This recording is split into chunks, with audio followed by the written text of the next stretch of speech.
pessoal, dando continuidade aqui ao nosso bate-papo sobre esses direitos e deveres individuais e coletivos, aparece pra gente o parágrafo 2º do artigo 5º, né? E ele traz a seguinte recomendação: os direitos e garantias expressos nesta Constituição não excluem outros decorrentes do regime e dos princípios por ela adotados, ou dos tratados internacionais em que a República Federativa do Brasil seja parte. Bom, o que a gente extrai dessa leitura desse nosso parágrafo 2º? Primeiro ponto importantíssimo: grifo que os direitos expressos nesta Constituição não excluem outros. Não excluem outros. O que a gente mata aqui? Que, na realidade, a nossa Constituição traz uma cartilha enorme, extensa de direitos, mas o texto constitucional não esgota o assunto. Nem todos os direitos são previstos na Constituição. Obviamente, a Constituição traz muitos direitos, mas não traz todos os direitos. Essa é a recomendação principal que a gente tira daqui. E nessa linha de raciocínio, concluímos que essa lista de direitos apresentada na nossa Constituição é uma lista exemplificativa. Não devemos entender a lista como uma lista taxativa ou, em algumas provas, assim examinadores apontam, uma lista exaustiva, ou até mesmo quando num perfil, né, mais criterioso, questões num campo, uma complexidade maior, uma lista de números clausos. Não, nada disso. Não é taxativa, não é exaustiva, não é uma lista de números clausos. Anotei. A nossa lista de direitos é uma lista exemplificativa. Lista exemplificativa de direitos. Tá? E a ideia de ser uma lista exemplificativa é aqui, ó, não taxativa, deixa eu colocar aqui melhor, não taxativa, não exaustiva, nada disso. É justamente entender que outros direitos podem ser agregados a estes apresentados na Constituição. Interessante que na leitura, na complementação da leitura, o Constituinte diz que os direitos e garantias expressos nesta Constituição, eles não excluem outros decorrentes do regime e dos princípios por ela adotados. Obviamente, o Constituinte, quando desenhou a nossa Constituição, quando formulou essa literatura constitucional, o Constituinte apresenta para a gente, né, um regime democrático, garantidor de liberdades, e a gente falou muito sobre democracia, né, a nossa democracia participativa, a nossa democracia representativa, quando estudamos os princípios fundamentais. Nessa linha de raciocínio, novos direitos podem ser agregados à Constituição, oriundos muitas vezes de emendas constitucionais. Todavia, quando da pretensão do Constituinte derivado reformador, aquele que altera a Constituição por meio de emendas constitucionais, há de se respeitar os princípios previamente adotados pelo Constituinte originário. Há de se respeitar o nosso regime democrático. Então a ideia é, novos direitos podem chegar por meio de emendas constitucionais. Um bom exemplo está aqui, ó. Se eu voltar aqui o nosso slide, eu tenho um inciso 79. E nesse inciso 79, nós temos que é assegurado nos termos da lei o direito à proteção dos dados pessoais, inclusive nos meios digitais. Esse inciso 79 não é uma redação original da Constituição de 88, assim como o 78, né, a todos no âmbito judicial e administrativo são assegurados a razoável duração do processo e os meios que garantam a celeridade de sua tramitação. Então a gente verifica nessa linha aqui, essas informações, que a proteção de dados, direito fundamental, e a razoável duração dos processos, sejam eles processos judiciais, sejam eles processos administrativos, foram orientações inseridas por meio de emendas constitucionais. O 79, inclusive, é muito recente, né? A gente viu o inciso 79 surgindo no início do ano de 2022, para você perceber, né, a importância de encontrarmos essas recomendações. E isso simplesmente afirma ou reafirma termos uma lista exemplificativa. Nem todos os direitos estão na Constituição, novos direitos podem ser inseridos por meio de emenda. De novo, mas importante levarmos em consideração os princípios, os preceitos, o regime adotados pelo Constituinte originário. Mas para mim essa parte nem é a mais importante. Sim, essa interpretação é importante, mas não é a mais importante que a gente consegue matar, tendo como parâmetro o parágrafo 2º. Para mim esse ou em diante aqui é algo muito importante, quando a gente verifica que novos direitos podem também ser agregados por meio de tratados internacionais em que a República Federativa do Brasil seja parte. E aí a gente leva em consideração que o Brasil é signatário, sim, de vários tratados internacionais que versam sobre direitos humanos. Os direitos humanos. Olha, é muito importante nós levarmos em consideração o que seria direitos humanos, ou o que seriam os direitos humanos. Muita gente tem uma dificuldade muito grande, a gente visualiza no dia a dia, no cotidiano, né, o pessoal falando sobre direitos humanos de uma maneira um tanto quanto informal demais, ou até mesmo de forma discriminatória, não sei se seria a melhor palavra, mas isso acontece muitas vezes pelo fato de não saberem genuinamente o que são direitos humanos. E aí a gente lembra de uma coisa, quando nós estudamos princípios fundamentais, o primeiro título da Constituição, quando nós conversávamos sobre os fundamentos da República Federativa do Brasil, aqueles 5 incisos que estão no artigo 1º, o terceiro fundamento da República Federativa do Brasil, a dignidade da pessoa humana. Eu aproveito esse momento justamente para trazer a primeira anotação que entra em seu caderno.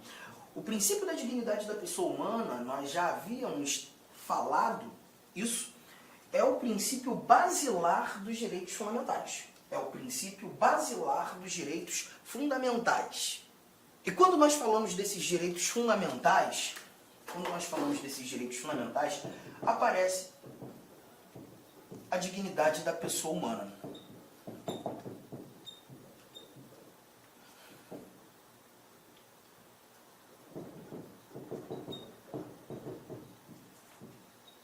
Bom, vamos lá, vamos entender isso aqui. Tá? Direitos fundamentais são desdobramentos do princípio da dignidade da pessoa humana. Só que eu também preciso te mostrar, te dizer que os direitos humanos também se apresentam como desdobramentos do mesmo princípio da dignidade da pessoa humana. Então, preste bastante atenção. Vou ter que trazer um exemplo, né, de um ato internacional muito importante nessa conjugação. Por exemplo, quando nós falamos... Oi, alô? Ah, então beleza. Tá, show de bola. Obrigado, irmão. Valeu.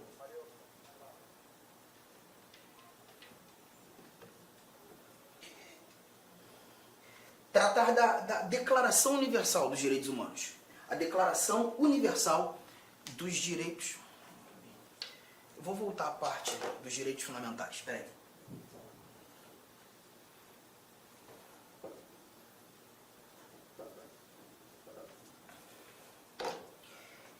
E tendo como parâmetro os direitos fundamentais, fazendo esse link, a dignidade da pessoa humana, qual é a relação? Direitos fundamentais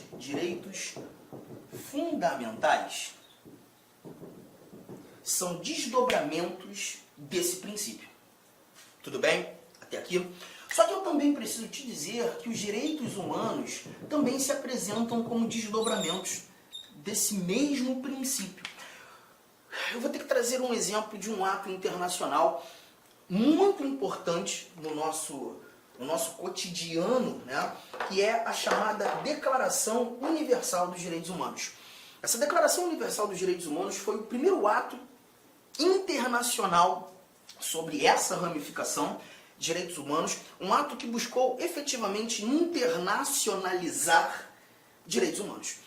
Esse ato nasce 3 anos após a criação da ONU, pela Assembleia Geral das Nações Unidas, precisamente no dia 10 de dezembro de 1948, em Paris. E ali a gente encontra 30 artigos nessa Declaração Universal dos Direitos Humanos. 30 artigos. Bom, vamos lá, vamos entender isso aqui. Dentre os artigos nós temos liberdade de locomoção, nós temos liberdade de credo religioso, vedação à tortura, falamos sobre remédios constitucionais, temos informações sobre direito de propriedade, sobre direito de nacionalidade, fala sobre educação, fala sobre direitos políticos. Então você percebe que na conjuntura da Declaração Universal dos Direitos Humanos, os exemplos que eu citei aqui são exemplos que também encontramos na Constituição, na nossa Constituição de 1988. Aí alguém poderia dizer, então você está querendo me dizer que a Declaração Universal dos Direitos Humanos teve como parâmetro os direitos fundamentais apresentados na nossa Constituição? Não, ao contrário. Os direitos fundamentais traduzidos no nosso texto constitucional, que na realidade tiveram como parâmetro a Declaração Universal dos Direitos Humanos e alguns outros tratados internacionais que versam sobre a matéria.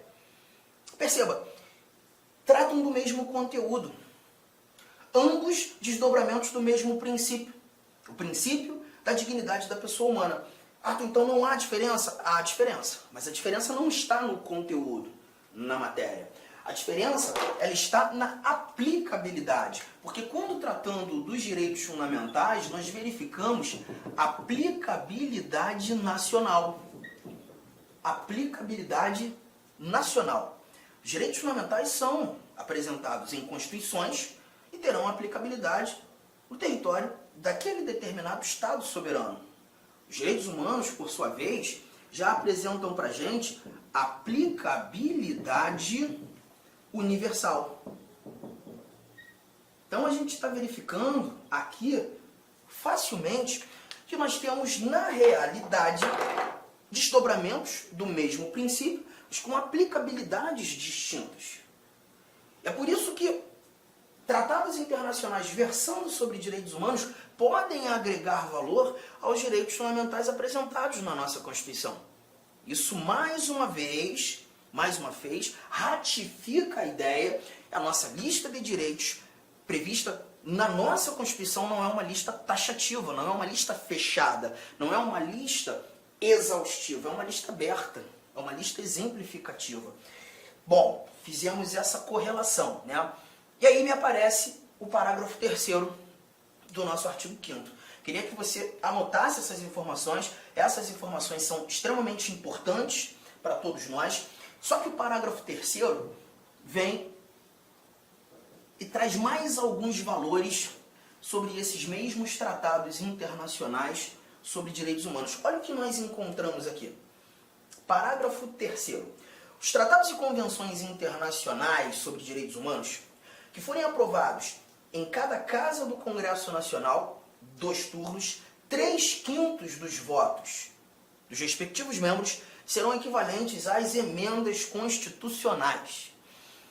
Perceba que o parágrafo 3º, ele traz para a gente os tratados internacionais tendo que passar por uma aprovação, por uma confirmação do nosso Congresso Nacional. Bom, nitidamente, na interpretação, nós verificamos que os tratados internacionais eles não são criados pelo nosso legislador, pelo nosso poder legislativo, mas eles devem ser confirmados pelo nosso legislador, pelo nosso poder legislativo. Aí eu te lembro um detalhe, não faz parte desse conteúdo nesse momento, mas quando nós estudamos as competências do Presidente da República, artigo 84, inciso 8º, nós encontramos que compete privativamente ao Presidente da República celebrar tratados e convenções internacionais, Presidente agindo como chefe de Estado, representando a soberania da República Federativa do Brasil, sujeitos a referendo do Congresso Nacional. E aí a gente vem mais uma vez para o quadro para fazer mais uma anotação. Essa anotação aqui, ó, as equiparações dos tratados internacionais. Cuidado com esse bate-papo, isso aqui é extremamente relevante para a gente. Começa assim, ó. Em regra geral, os tratados internacionais, eles são equiparados às leis ordinárias federais. Eles são celebrados pelo Presidente da República e sujeitos ao crivo do nosso Congresso Nacional. E quando falo crivo do Congresso Nacional, esse tratado internacional que tem força de lei, uma norma infraconstitucional, ato normativo que está abaixo da Constituição, devem passar pelas duas casas do Congresso Nacional, Câmara dos Deputados, Senado Federal, as duas casas do Congresso, a exigência de um único turno de aprovação e a maioria mais fácil que tem, a maioria simples, que é aquela maioria que a gente costuma dizer metade mais um daqueles que estão presentes naquela determinada sessão de deliberação, aquela determinada sessão de votação, tá? É muito engraçado, eu tinha estudado isso de uma outra forma. Eu tinha estudado isso aqui, duas casas, 2 turnos, 3/5. Não é isso? Calma, por enquanto, ainda não. Porque a gente está tratando dos tratados internacionais que têm força de lei. Esse tratado internacional, ou essa equiparação, é a equiparação regra, tá? Quando a gente vai lá... Olá, meus amigos! Inicialmente eu peço licença a vocês, mas essa videoaula é uma videoaula demonstrativa aqui do site Lá Concursos, para que você tenha acesso, que você conheça aí a qualidade das nossas videoaulas. Olha só, papo reto, esse nosso curso, eu garanto para você que ele é completaço, atualizado, ponto a ponto do digital, e nesse curso aí está todo o conhecimento necessário e suficiente para que você seja aprovado no concurso. A sua prova está nesse curso. Professor, qual que é o investimento? Cara, você não vai nem acreditar, é isso mesmo, R$ 119,90. Professor, é o valor da parcela? Não, valor único. Pode parcelar? Sim, nós parcelamos ainda em 3 vezes no cartão de crédito. Pode ter certeza que vai ser o seu melhor custo em benefício de investimento na sua vida. Venha ser guarda municipal do município de Jundiaí. Estuda conosco aqui na Lá Concursos, um site que eu digo para vocês que nós estamos nos especializando em concurso da Guarda Municipal. Nós estamos fazendo uma campanha aí bastante vitoriosa no município de Jundiaí. Espero vocês aqui na LAC. Forte abraço, fique com Deus. Tchau, tchau.